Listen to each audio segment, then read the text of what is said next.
case of Sylvester Lewis Adams remains one of the most controversial examples of capital punishment in South Carolina's history.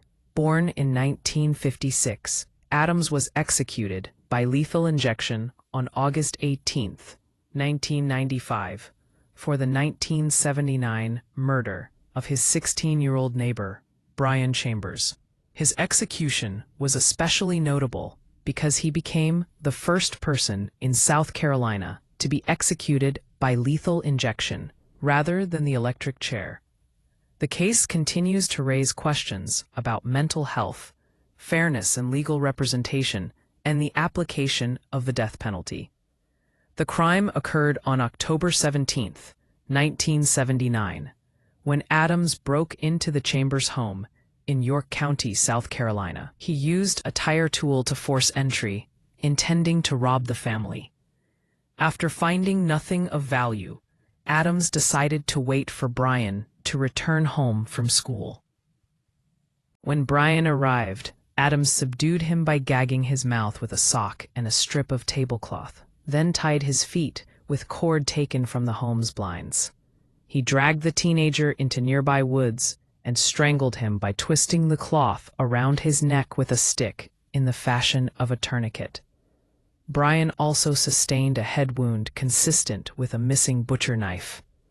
Adams later attempted a ransom call to Brian's mother, but she hung up, unaware that her son had been abducted. The following day, Brian's body was discovered covered with brush.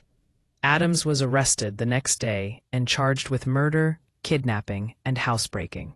His first trial in 1980 resulted in a conviction and a death sentence, but the South Carolina Supreme Court reversed that decision in 1981 due to procedural errors. At a second trial in 1982, another jury convicted Adams and sentenced him to death.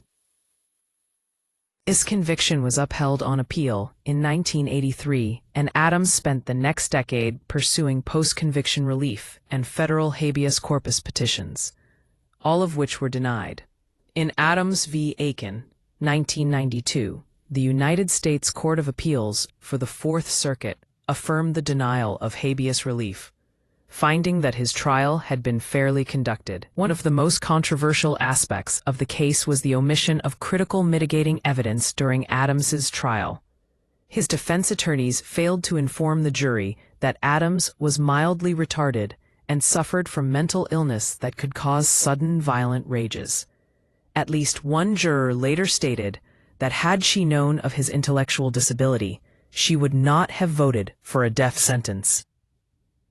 Even the victim's mother joined others in requesting that Governor David Beasley commute Adams's sentence to life in prison, but the governor refused. Despite widespread concerns about fairness and justice, both state and federal courts declined to intervene, and the U.S. Supreme Court rejected Adams's final appeal without comment. Adams was executed in the early morning of August 18, 1995.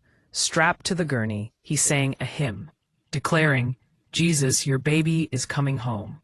His last words included, "I am the happiest man in the world. I'm not afraid to die. I'm not crazy." He was pronounced dead shortly afterward, marking the first lethal injection carried out in South Carolina.